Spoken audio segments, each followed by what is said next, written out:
right. Thanks everyone for joining another totally rewarding chats. And we will be totally rewarded since we have Kim Seals here today, who I have known for many years. How are you, Kim? I'm good, Sean. How are you? I am great. Thanks for joining. I think the easiest way to get started would be you have a unique past like everyone. Yeah. So if you can give us the elevator pitch of that so that I don't butcher it, that would be awesome. Moving past and where you are now. Sure. I'll give you the high level Cliff Notes version. I started my HR career in corporate HR roles. So an HR generalist, the head of total rewards, had the chance to work in various parts of HR before I started my consulting career. Have spent the last 25 plus years of that consulting, PwC at Mercer, and now I am at West Monroe Partners, where I'm a senior partner in our organization and people practice.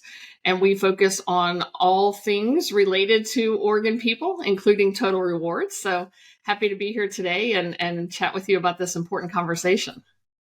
So 25 plus years, I always sum up mine as I started last millennium. I think that's cool. So I wasn't going to call you out that was there. I guess I met you this millennium. So you did. Well, yes. I mean, yes. If we think about when I joined Mercer, it was 20 plus years ago. So yes. The good news was it wasn't the 2000s. We don't have to go back to the 1900s, but yeah, it's been a while. That's all good. And things have changed. So actually, with all that perspective of those years' experience, what just to get things started, what is the number one thing that you're intrigued by right now in the total reward space? I think it's how you link total rewards to your employee value proposition. And also how you think about total rewards more holistically. I would say when you and I first started doing this back when we were kids, total rewards was comp and benefits. Like, what is your comp plan? What are your benefits? Together, that's your total rewards. And certainly over time, that thinking has evolved to be more holistic, to say, actually, total rewards is more than just what you're paid and what your benefits are. It's also what your career opportunities are. What about career pathing? Do I have the opportunity to grow and develop? What's my paid time off? What does my work-life balance look like? That's now all part of total rewards. And, I think thinking about that more holistically than perhaps we did in the early days has really made the total reward strategy and the role of head of total rewards a much more compelling job and much more interesting in terms of how that factors into the overall employee value proposition. Why does somebody go to work at a company? Why do they stay there? What is the value prop for the employee? So that's what I am really interested in, is talking about those intersections and how this all fits together. So if we dig into that, because I don't think it's anyone else's quote, but I don't know if it's great either. But, I always say humans are highly statistically probable and individually unique. And so how do you help organizations take this employee value proposition and push it down? Because I agree with you 100%. One employee is going to be like, I really don't care about career, show me the money. And another person's going to, say, career is very valuable, but how do you put a dollar value on that? Because that fundamentally is what I've struggled with over the years. When you talk about comp 5, we used to call it, right? This reward thing. How do you put a dollar figure on it? And how do you help organizations communicate something so soft? Well, we think about the employee value proposition through a number of different lenses. We think about it through an internal lens of what is the experiential path an employee has. How does it all interconnect between the job I have, how I'm paid for that job, what the culture of the organization is? All that fits together. But we also look at the external labor market dynamics. We spend a lot of time working with our clients, helping them contextualize what type of talent are they recruiting. From where are they recruiting it? What do they need to be successful and competitive? So throughout all that, we do weave in a lot of data. And I'm also super excited about the point you brought up about not everybody wants the same things, right? And I love to see the research out there right now where it breaks down total rewards generationally, right? And if you think about all the generations in the workforce and what everybody is most interested in, it varies. And I think it's important for us to realize that that you can do those conjoint analysis out there. You can force people to stack rank what they like and what they don't like. And it's really pretty cool to look at it and then break it down generationally. And some of the most recent results that I've seen will show you that the earlier in career folks, they are all about the work-life balance. They're not about the financial compensation. So so you have those folks maybe 25 and under who are just focused on is this a job where I can still live my full life, right? Then you get into that sort of 25 to 50-year-old crew, and their number one priority is financial compensation. They're in it right now. They're in their really critical wealth accumulation years where I've got to be saving for retirement. I'm generally perhaps starting a family. I'm thinking about the cost of that, get all the way to 50. And then we see it switch back again. And the folks that are 50 and older, they go back to saying work-life balance is more important to me, right? So I've had my earnings years and now I'm back to work-life balance. And when you think about that and you say, well, I'm spending a lot of money for programs that some of my employees aren't really using, right? And so maybe there's a way for me to repurpose some of those dollars. So we do take a data-driven lens to this, to look at what the employees are saying. What is the perspective of the organization? How much money are you spending on these various buckets of rewards? And then who's participating? Who's eligible versus who's actually taking you up on it. And then you can make some really informed decisions about how I might want to redirect the spend of my total rewards package. Because it is, as you know, Sean, the biggest expense you have is your expense of your people. And if you don't get it right, or you're not targeting it at the right groups, it's not really impacting retention, engagement, all of those things that you care about. So are you able to, with the ability to have more data and the ability to process more data, are you able to then also kind of create a table of my high value employees or the high departments? Because it might not be used a lot, but it's used by the people that really matter. And how are you, working through organizations like that? And then how do you, I guess, deal with outliers? So, jokingly, I'm in my, we'll just call them 50s, going on about 19. How do you deal with people that are kind of on the outside of those? You've got all these unique individuals, right? So how do you let a department create mass programs that look at it holistically to get the most value out of their dollars, but allow them the flexibility to deal with individuals they need to attract or retain?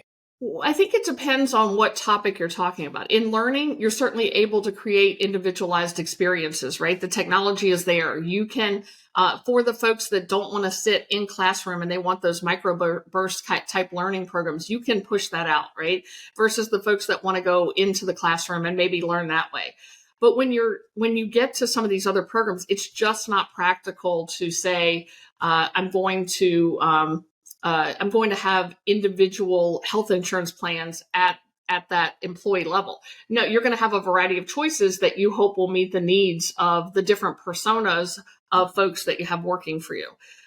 But also, I'll tell you, one of my favorite examples is the EAP. It's a super inexpensive benefit, but most employees don't know about it. And it can be really helpful. Like, most people think EAP, it provides us with mental health assistance, but it actually has financial assistance. It has legal assistance. So some of it is about promoting these programs in a way that resonates with the groups of folks that you want to use the benefits, right? And, just taking a look at, again, that distinction between who's eligible for this program and who's actually using it, and then how might we do some targeted communications. And then for the folks where maybe these programs aren't of interest to them, if you think about the folks that are 26 and under in the US, a lot of them may be on their parents' health care, right? So they don't really care about health insurance yet. It's not important to them yet. They don't have, maybe there's some other ways you can incentivize them for spending those dollars elsewhere, right? So I think it's when we're looking at this, we are looking at it big picture at the plan level, but then we're also giving them some ideas by persona.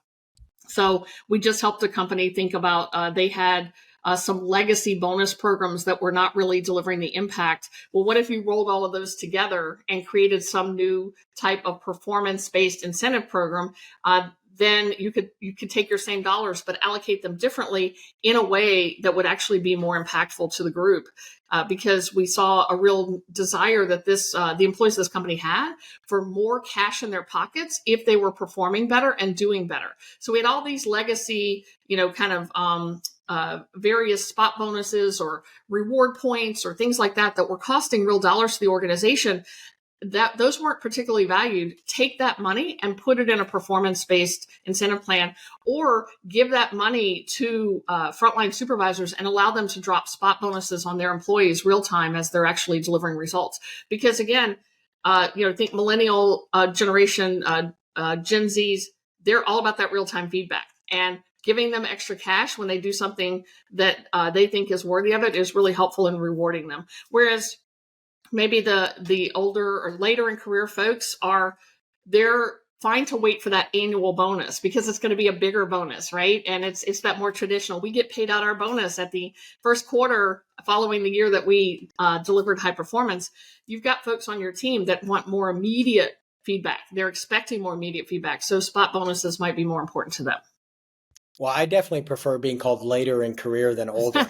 That's great. I appreciate that. That was a slip of the tongue, yes. I'm gonna use that now. I'm not old. I'm just later in my career. You're later in your career, yes. Do you see organizations going towards kind of flexible total rewards? So here's, I guess way at the other end of the spectrum, but to give some perspective, here's your base pay, and then you get $15,000 in, extra money to be spent or to go in your pocket, so that your total package for the year is the same as everybody.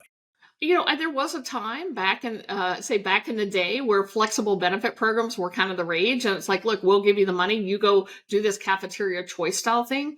I think it's more of a hybrid now. There's some things that you don't have a choice on, but then other things you can decide. Do I want to buy additional life insurance? I'm going to get a basic level of life insurance the company gives me, but then do I want to buy up on that coverage? Or do I want to buy coverage for my dependents? Or I'm getting some disability coverage to my employer, but do I want to buy more?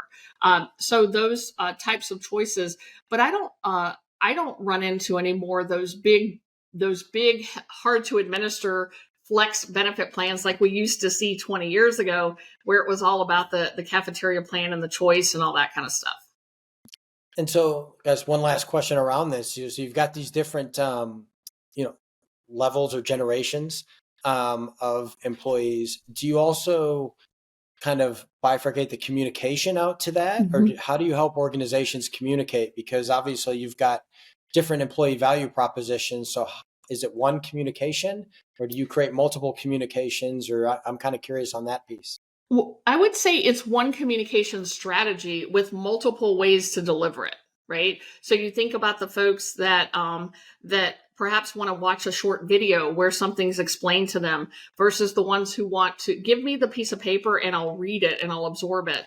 And then the folks who might want an interactive website, for example, to model out retirement and how much am I saving. So you have one overarching communication strategy, but then you have different ways you can slice and dice it so that I can find the way that most resonates with me to learn more about my benefits. And then we have to think about bringing the whole family in, right? Because in some cases, maybe I'm not the one who's actually going to decide what the family benefits are. I've got a spouse or partner that I need to consult with to say, are we going on my benefits? Are we going on your benefits? Where are we putting the kids? Where do we want to spend our money? So that information has to be accessible outside of the work environment. It's got to be information I can access and absorb and interact with when I'm at home.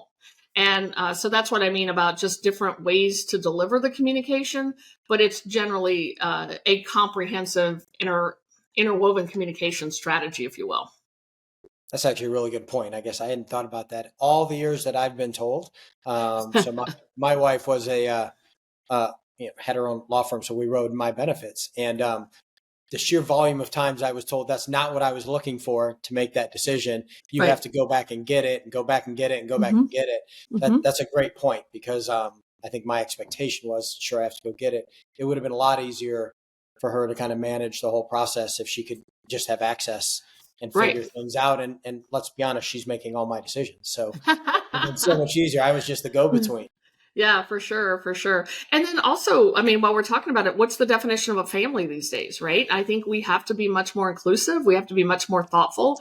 We have a different definition of family, a broader definition of family than perhaps we've had in the past, where we recognize that some folks might be caregivers to children who are not their child, maybe their grandchild, their niece, their nephew, maybe some situation like that. And I think again, we have to think more broadly about what does the family look like, and how do we make sure we're meeting the needs of the families of our employees. It really is. And then you mentioned the 26-year-old, like, so we'll have our last one coming off the payroll at some point, right? And Yes. out of school, and, do they stay on ours, or is it more cost effective to be on theirs? And so you're not just comparing one plan, you're comparing No. multiple plans and benefits.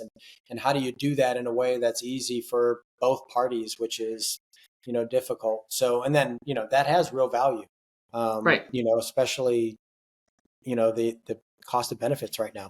Yeah, Um, for sure, for sure. And then being clear in your communication to your employees who's covered by what plans. Some plans have access coverage for dependents, some don't. Some are just employee only plans. How do you make it easy? In my mind, a lot of the utilization issues that employers see on their benefit plans is because employees don't understand how to access the benefit, or they may not even understand they have it.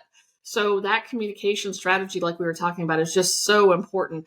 Again, you're spending so much money on these programs. Make sure that you spend the right amount of money, the time, the thoughtfulness, and how you communicate it and how you engage with employees in a way that makes them want to take advantage of them. So being the tech nerd in all this, I always kind of usually end up as kind of the third pillar of all this is, um, do you see technology helping or hindering this? Because I think as we've talked about more specifically in the comp and ben tools, um, there's a lot of cool technology that does a lot of cool things. The communication piece is still has to be kind of human driven. So are you seeing technology play a role in this or become a little bit of a hindrance because they think it'll magically solve it?